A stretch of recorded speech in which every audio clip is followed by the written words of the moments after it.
I think the bombast and the energy and sort of the style, sort of semi-angry, semi-shouting at the speech last night covered the fact that the substance was a softening.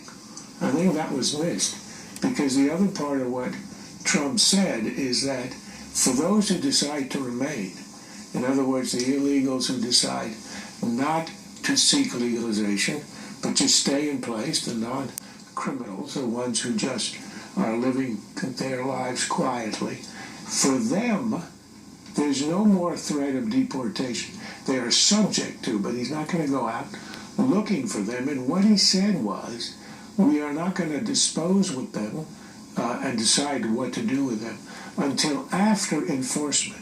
And he said that's years away.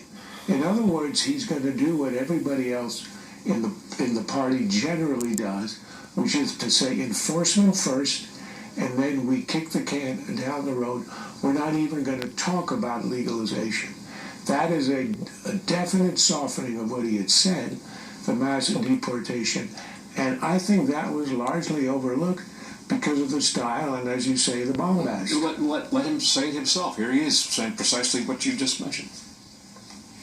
In several years, when we have accomplished all of our enforcement and deportation goals and truly ended illegal immigration for good, including the construction of a great wall and the establishment of our new lawful immigration system, then and only then will we be in a position to consider the appropriate disposition of those individuals who remain.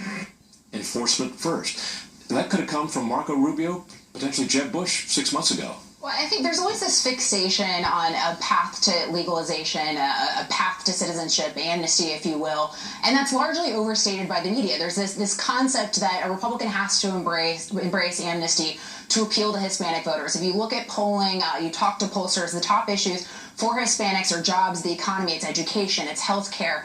And so I think that's largely overstated. Donald Trump, I think, has hurt himself the most with Hispanics because of the rhetoric he has chosen to use. For instance, in his announcement speech, the rhetoric and the words that he chose to use regarding the Trump University judge. That being said, yesterday was a net positive for Donald Trump because the biggest question mark for voters is Donald Trump prepared to be commander-in-chief? And he did look like a commander-in-chief, standing next to the Mexican president and also giving a more nuanced, substantive speech. Mara, it's almost as if he embodies the good cop, bad cop persona within his own persona. Oh, there's no doubt about it. I mean, you could say that his visit to Mexico was Kellyanne Conway and his speech in Arizona was Steve Bannon. I mean, there's the Trump campaign itself is being pulled in a couple different directions. But what I think is important is it's not just what you say, it's what people hear. And in order to judge whether yesterday was a net positive for him or not, it depends on what people hear. Clearly, hardline anti-amnesty forces in the party were thrilled with the speech. But you had several Hispanic members of his Hispanic Advisory Council who dropped out and said, I can no longer support him because I was expecting something more. Even though Trump himself said he softened, these people were not satisfied with that, and they've, like Alfonso Aguilar and others, have now dropped out. Tom, some establishment analysts would say, why does Trump go back to a place like Phoenix with this bombastic tone when he's already won that audience over? They will vote for him. What he needs to win over are those people, those independents, those undecided, in a few key battleground swing states. Yeah, that's the conventional wisdom, but the softening, the trial balloons that had been floated for a couple of weeks, I think led Trump to go back and reassure those folks. And that's part of what that speech, it was doing two things. It was reassuring the base that he was going to return to sort of a hard line on illegal immigration, but also allowed himself enough wiggle room so for the rest of the campaign, as Charles pointed out, I think subtly, but perhaps effectively, that down the road when Hillary Clinton comes, when this issue comes up and she says you want to deport everybody, he's going to say, that's not what I said. Mm-hmm. Will the softer tone work, Charles? Well, I'm not sure. It's really hard to believe that you could spend a year. You start by calling Mexican immigrants rapists, people who bring in drugs and crime, and you excoriate them. Month after month, you win the nomination, essentially by calling your opponents, which is the Bushes, Jeb Bush, Rubios, and others who want a kind of accommodation. You call them weak-kneed and people who don't want to preserve the nation, want to lose the country by opening the borders.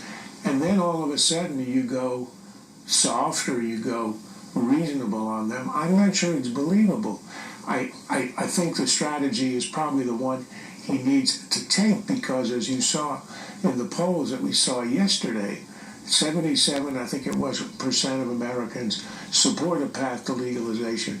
A very small number, relatively speaking, want the mass deportation, which he had advocated again and again for the year.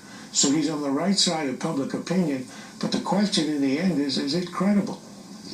It seems to me that many in the mainstream media neglect or choose to neglect, perhaps, that this is a modus operandi of Donald Trump, that as a businessman he approaches everything as a negotiation, with starting out with that hardline position, and then he negotiates. So that could be interpreted as the softening, Lisa. Well, I mean, perhaps, but you also look at Hillary Clinton's record, and she has flip-flopped on everything regarding immigration, from driver's licenses for illegal immigrants, healthcare for illegal immigrants. She's even flip-flopped on using the terminology illegal immigrant. So in some respects, that's just politics, right? But ultimately, I think what Donald Trump said yesterday is going to be enough to satisfy his core base. The question is, does it expand his reach or expand his his reach with independents? And then, so I think that's the larger question, not necessarily. I think he did enough yesterday to satisfy his core base. Mara, should he be held as to a standard as a negotiator or as a flip-flopper? Well, I think he has to be held to a standard as a candidate. I mean, he did